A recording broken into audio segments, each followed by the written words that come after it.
मैं सूरज वर्मा आप सभी का एक नई वीडियो में स्वागत करता हूं। आप सभी का हमारे YouTube चैनल पर स्वागत है। जैसा कि आप सभी को पता है, हम सभी इस समय rich dad poor dad book को पढ़ रहे हैं, वो भी वीडियो के माध्यम से। ठीक है, हमारा एक ऐसा चैनल है जो कि वीडियो के माध्यम से आपको पूरी बुक के समरी को प्रोवाइड कर रहा है। और अगर आपको कोई भी बुक पढ़नी है तो आप डिस्क्रिप्शन में ज़रूर लिखिए ताकि मैं उन बुक को पढ़ा सकूं। चलिए स्टार्ट करते हैं अपनी बुक को। अगर आपने हमारे फर्स्ट डे को नहीं देखा है तो डिस्क्रिप्शन में लिंक दे रहा हूं, वहां पर देख लीजिए। मैंने उसको पेज नंबर 13 तक कंप्लीट करा दिया था। इसके अंदर एक पैराग्राफ बचा हुआ है, लास्ट वाला, इसको हम कंप्लीट करेंगे। चलिए आगे पढ़ते हैं। और उसके लिए वीडियो के लिए एक लाइक ज़रूर करना, क्योंकि मैं आप सबके लिए बहुत ज़्यादा मेहनत करके वीडियो प्रोवाइड कर रहा हूँ। इसलिए वीडियो को लाइक और चैनल को सब्सक्राइब करने के साथ साथ वीडियो को शेयर करना मत भूलना। चलिए स्टार्ट करते हैं अपनी वीडियो। स्टार्ट करते हैं पृष्ठ संख्या 13 पर लास्ट पैराग्राफ। पिछले साल एक दिन मेरे पति ने मुझे अपने ऑफिस से फ़ोन किया। मेरे सामने एक सज्जन बैठे हैं और मुझे लगता है कि तुम उनसे मिलना चाहोगी। उन्होंने कहा उनका नाम रॉबर्ट कियोसाकी है। वे एक व्यवसायी और निवेशक हैं तथा वे एक शैक्षणिक उत्पादक का पेटेंट करवाना चाहते हैं। मुझे लगता है कि तुम इसी चीज़ की तलाश कर रही थी जिसकी मुझे तलाश थी। मेरे पति माइक रॉबर्ट कियोसाकी द्वारा बनाए जा रहे एक शैक्षणिक उत्पाद कैश फ्लो से इतने प्रभावित थे कि उन्होंने इसके परीक्षण में हमें बुलवा लिया।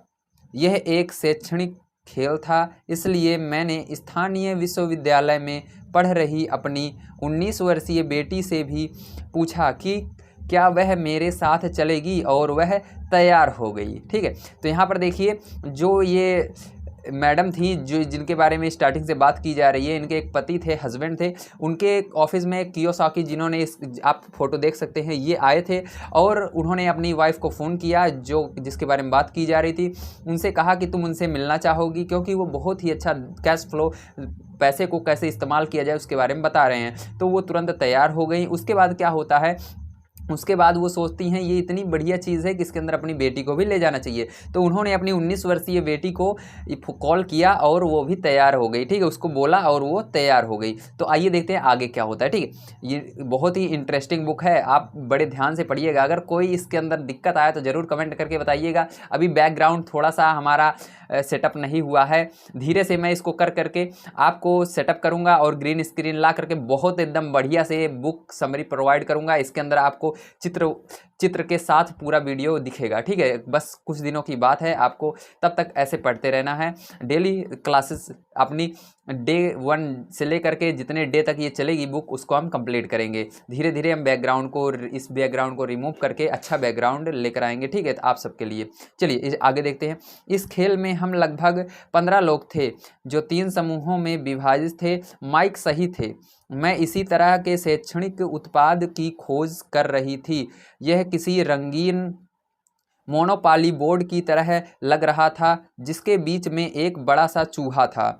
तुम्हारी मोनोपाली से यह इस तरह अलग था कि इसमें 2 रास्ते थे, एक अंदर और दूसरा बाहर। खेल का लक्ष्य था अंदर वाले रास्ते से बाहर निकलना, जिसे रॉबर्ट चूहा दौड़ कहते थे, और बाहरी रास्ते पर पहुंचना या तेज रास्ते पर जाना। रॉबर्ट के मुताबिक तेज रास्ता हमें यह बताता है कि असल ज़िंदगी में अमीर लोग किस तरह पैसे का खेल खेलते हैं। तो देखिए, यहाँ पर से अब हमारी असली बुक स्टार्ट हो रही है। यहाँ पर पहले क्या होता है, रॉबर्ट कियोसाकी जब ले जाते हैं उनको, तो एक खेल करवाते हैं। ठीक, क्योंकि वो कैश फ्लो को इस तरह नहीं समझाना चाहते थे बैठाकर, एक खेल के माध्यम से समझाना चाहते थे। वहाँ पर एक बड़ा सा चूहा था और उस चूहे के अंदर से जाना था। ठीक है, उस चूहे के अंदर इस तरह से बनाया गया था कि उसके अंदर जिस रास्ते से आप जा रहे हो उस रास्ते से आना नहीं है, दूसरे रास्ते से निकलना है। ठीक है, तो इसके अंदर वो आगे क्या होता है आइए देखते हैं। अब देखो, रॉबर्ट ने हमें चूहा दौड़ के बारे में बताया। ठीक है, जो रॉबर्ट कियोसाकी थे उन्होंने सबको चूहा दौड़ के बारे में समझा दिया कि चूहा दौड़ क्या होता है। तो देखिए आगे, अगर आप किसी भी औसत रूप से शिक्षित, कड़ी मेहनत करने वाले आदमी की ज़िंदगी को देखें तो उसमें आपको एक सा ही सफ़र दिखेगा। बच्चा पैदा होता है, स्कूल जाता है, माता पिता खुश हो जाते हैं क्योंकि बच्चे को स्कूल में अच्छे नंबर मिलते हैं और उसका दाखिला कॉलेज में हो जाता है, बच्चा स्नातक हो जाता है और फिर योजना के अनुसार काम करता है। वह किसी आसान सुरक्षित नौकरी या करियर की तलाश करता है। बच्चे को ऐसा ही काम मिल जाता है, शायद वह डॉक्टर या वकील बन जाता है, या वह सेना में भर्ती हो जाता है, या फिर वह सरकारी नौकरी करने लगता है। बच्चा पैसा कमाने लगता है, उसके पास थोक में क्रेडिट कार्ड आने लगते हैं और अगर अब तक उसने खरीदारी करना शुरू नहीं किया तो अब जमकर खरीदारी शुरू हो जाती है। तो यहाँ पर कि रॉबर्ट कियोसाकी एक औसत दर्जे के बच्चे का एग्जाम्पल ले रहे हैं। यहाँ पर जो रॉबर्ट कियोसाकी हैं वो क्या करते हैं, जब एक बच्चा पैदा होता है तो उसके बाद क्या करता है, वो धीरे से बड़ा होता है, उसके बाद उसका दाखिला स्कूल में कराते हैं, LKG में, UKG में, फिर उसके बाद धीरे धीरे होते होते वो हाई स्कूल पास करता है, फिर उसके बाद इंटर पास कर लेता है, फिर उसका दाखिला कॉलेज में हो जाता है। कॉलेज के बाद क्या होता है, उसकी कहीं पर जॉब लग जाती है। जॉब के बाद फिर क्या होता है, क्रेडिट कार्ड यानी पैसे निकाल ले जाते हैं, ATM जिसको आप कह सकते हैं, ठीक है, आप ATM कहते हैं ना, क्रेडिट कार्ड, उसी को बात की जा रही है। क्रेडिट आ जाता है तो क्रेडिट आते ही आप जानते हैं सीधा आप गए ATM में, डायरेक्ट पैसे निकलवा लेते हैं बिना सोचे समझे। वही बात यहाँ पर कही जा रही है। अब देखिए आगे हम पढ़ते हैं। खर्च करने के लिए पैसे पास में होते हैं तो वह उन जगहों पर जाता है जहां उसकी उम्र के ज़्यादातर नौजवान जाते हैं, लोगों से मिलते हैं, डेटिंग करते हैं और कभी कभार शादी भी कर लेते हैं। अब ज़िंदगी में मज़ा आ जाता है क्योंकि आजकल पुरुष और महिलाएं दोनों नौकरी करते हैं। दो तनख्वाहें बहुत सुखद लगती हैं। पति पत्नी दोनों को लगता है कि उनकी ज़िंदगी सफल हो गई है, उन्हें अपना भविष्य सुनहरा नज़र आता है। अब वे घर, कार, टेलीविज़न खरीदने का फैसला करते हैं, छुट्टियां मनाने कहीं चले जाते हैं और फिर उनके बच्चे हो जाते हैं। बच्चों के साथ उनके खर्चे भी बढ़ जाते हैं। खुशहाल पति पत्नी सोचते हैं कि ज़्यादा पैसा कमाने के लिए अब उन्हें ज़्यादा मेहनत करनी चाहिए। उनका करियर अब उनके लिए पहले से ज़्यादा मायने रखता है। तो यहाँ पर क्या बात कही गई है, यहाँ पर बात कही गई है कि जब उनके पास क्रेडिट कार्ड आ जाता है तो उसके बाद क्या करते हैं, वो जम के खर्च करते हैं, ठीक है, जम के खर्च करते हैं और वो अपनी उम्र के जहाँ पर उनके दोस्त जाते हैं वहाँ पर भी वो क्या करते हैं, घूमने जाते हैं उनके साथ मिल करके। तो वहाँ पर घूमने जाते हैं तो वो बाद में क्या होता है, जब उनकी शादी हो जाती है तो शादी के बाद फिर क्या होता है, जब वो बड़े हो जाते हैं थोड़े, ठीक है, तो उसके बाद वो सब कार लेने के, क्योंकि शादी के बाद जब उनकी वाइफ और वो खुद मिलकर कमाने लगते हैं तो उनके पास ज़्यादा पैसा आता है तो कार लेने के बारे में सोचते हैं और नया घर लेने के बारे में सोचते हैं, टेलीविज़न, बहुत सारी चीज़ें वो ले लेते हैं। लेने के बाद फिर क्या होता है, फिर वो अपने खुद से ज़्यादा अपने नौकरी पर फोकस करते हैं, क्योंकि वो सोचते हैं कि अगर मैं ज़्यादा कमा लूँगा तो मैं ज़्यादा पैसे बना पाऊँगा। तो आइए आगे देखते हैं क्या होता है। वे अपने काम में ज़्यादा मेहनत करने लगते हैं ताकि उन्हें प्रमोशन मिल जाए या उनकी तनख्वाह बढ़ जाए।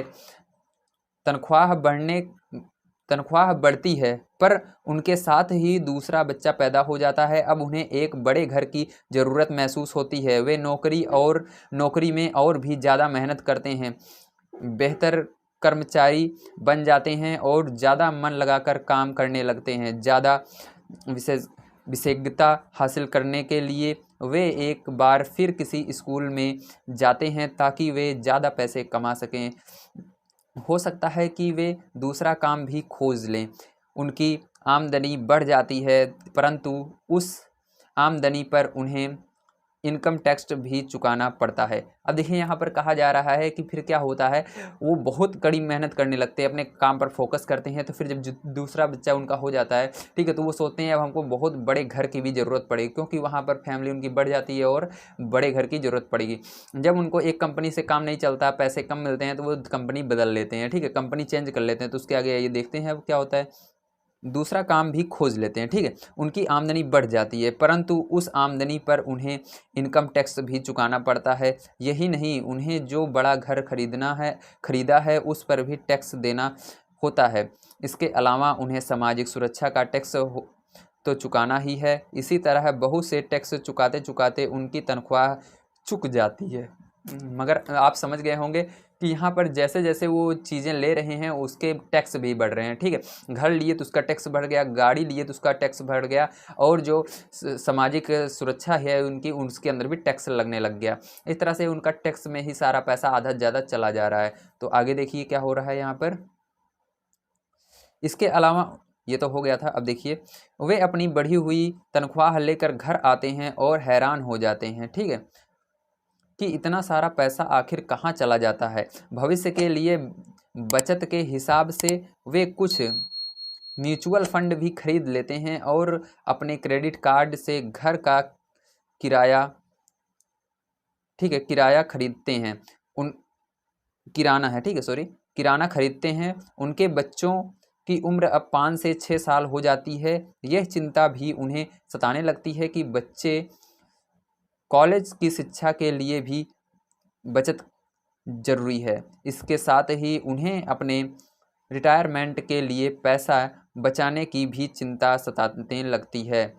अब देखो यहाँ पर क्या हो रहा है, यहाँ पर कह रहा है कि जब उनका इनकम घर लेकर आते हैं और, ठीक है, वो दोनों, तो उसके बाद वो हैरान हो जाते हैं कि आखिर हमारा इतना सारा पैसा कहाँ चला जा रहा है, हम इतना कमा रहे हैं। तो उसके बाद वो अपना जो क्रेडिट कार्ड होता है उससे राशन खरीदते हैं, घर का खाने का सामान खरीद लेते हैं, और उनको एक चिंता और सताने लगती है कि बच्चे बड़े हो गए हैं, अब इनको कॉलेज भेजने के लिए भी पैसे जमा करने होंगे, ठीक है। तो आगे देखिए क्या कह रहे हैं यहाँ पर।